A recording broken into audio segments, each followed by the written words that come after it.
Right, welcome back, everyone. This is the last part of the lecture where we talk about graffiti as the example of deviance, youth culture, and how public spaces are seen. Yeah, so there's a bunch of interesting links here if you're interested in this. There's some YouTube, historical YouTube stuff. There's a me talking on the radio about this topic. And there's two links there to the Nost and the Kanye stories. A little bit older now, but the Nost controversy I'll talk about in a sec, and the Kanye kissing mural, which were kind of prominent moral panicky type stories in Australia relatively recently. That photo there is actually my house. So that's I live in Cooks Hill, and my whole wall there has been pretty much tagged. But we don't like the tag so much, but we really like the dog, and that someone drew on the side of our house. And so I think it's a nice example of you know taste here. Like I wish there was more of those kind of things scried on the side of the house rather than just tags. But there's an interesting distinction going on between what we like and what we don't like when it comes to this kind of stuff in public. Yeah. So some And of these so other examples we'll talk about later in the lecture as well. But yeah, yeah. So the Kanye example there, as the story talks about, this was a Kanye West. This is probably nearly 10 years ago now that made a bunch of homophobic comments in public. So a Melbourne graffiti artist drew that, which Kanye was horrified by and paid him $100,000 to take it down and to paint over it, which I think is a hilarious story. But again, good example of what happens in public here. And the other ones there are the Nost controversy again, a fair few years ago now, but Nost is a fairly prominent Melbourne graffiti artist. You'll see in the cleaner picture down there, that's a mural that was painted on the side of a public community centre, I think, that was a kind of feminist mural. Um, and then over the years, it had been vandalised and tagged, I suppose. And then Nos came along and did his huge tag over the top of it, and this was a huge uproar in the local community where people kind of claimed that he was, kind of making anti-feminist statement by doing that. You'll see there what's interesting on the little corner, the smaller one that like people had then tagged over the Nost one, and there's the council guy kind of painting over it again. Um, so again, these things kind of drawing out politics and about what's legitimate, what's art, um, you know, what's respect to the kind of authenticity of the original thing as mm, opposed to the kind of so-called vandalism of the massive tag. Like it's a huge mm, scale thing that it's like kind of silly calling it a tag, really. But again, this draws out the yeah. kind of public tensions around this kind of stuff. It's interesting, even just like as an art concept too, like the palimpsest um, concept, right? Is things get layered and layered and layered Yeah. over, and it changes the meaning and it expands it, and is I guess, a good vehicle for seeing how culture and taste and Mm. creativity, art is defined and altered. Yeah, Yeah. what isn't art. Yeah, that's right. Yeah.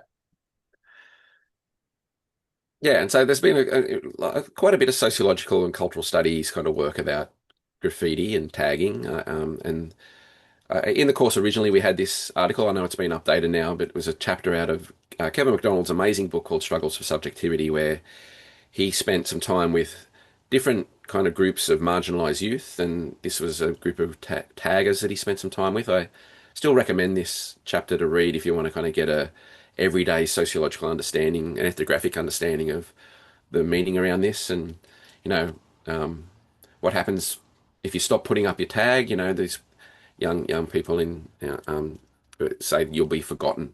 There's a real game of recognition that goes on in the kind of hardcore kind of tagging scene. Um, and it often involves quite a lot of danger, both in terms of, being busted by police, putting it up in a prominent place, but also increasingly putting it up in high areas where you're kind of hanging off stuff. And there's a kind of level of capital around, like, the playoff between prominent spaces and the danger of putting it up that gains respect within the scene. So it's about gaining respect, fame and visibility within the team, and the intensity of the actual experience doing it. The kind of risky behavior is kind of fun in that sense. It's attached to hip hop culture and all kinds of other things as well. But like in terms of the young people doing it, there's this kind of urban flow thing that happens that's kind of experiences an effective joy and conviviality amongst the scene. Mhm. Yeah, great graffiti really is like I guess, prime example of all of the issues we've been talking about in this lecture so far around the blurriness of the lines between what is public space used well, what is deviant, Mm. and who decides. It's sort of really the sharp end of a lot of those conversations, as we can see in this example too, with the really precarious position of those people Yeah. doing the tagging at a great height. Yeah. If someone that's not good with heights, that little photo in the corner there just like makes me feel bad and I don't want to look at it. Yeah, me too. Yeah, but like taking huge like death-defying risks to kind of put up your tag is, and that's in Mexico. But there's a bunch of other things going on here as well. So there's really interesting work around this. Alison Young, in particular in Australia, has been a prominent researcher in this field. It's a range of motivations, from aesthetics and, outside of material, outside of positions, to kind of feeling bored, rebelling, thrill, and all that's kind of status stuff that happens within a scene. For some, breaking the law, like kind of that carnivalesque kind of transgression of the law, is part of the motivation, but more often than not, it's not the primary motivation. And a lot of graffiti writers would argue that it shouldn't be illegal. Um, why do companies get to put up billboards and shove them in our face just because they got thousands of dollars to do so? Like, why can't other people express themselves on um, walls? So there's an interesting thing of bricolage going on here, that brick Mm, walls are seen as a blank canvas through this lens. They're not just a wall of a house or a shop.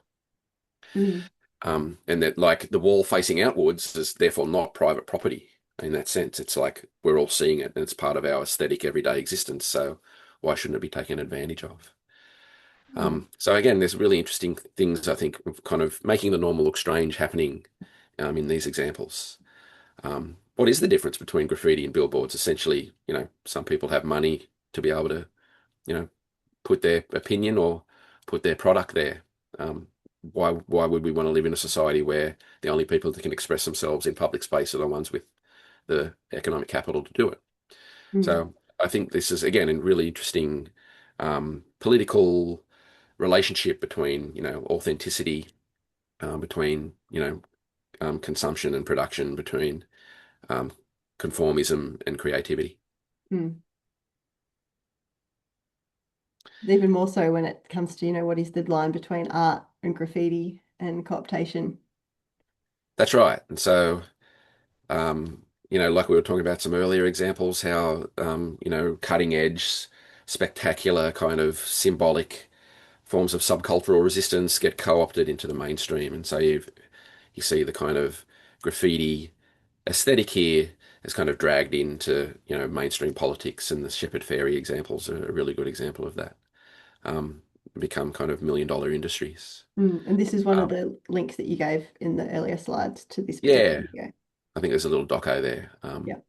So graffiti is a really interesting example of terms of co-optation and the privatization and commercialization of public space.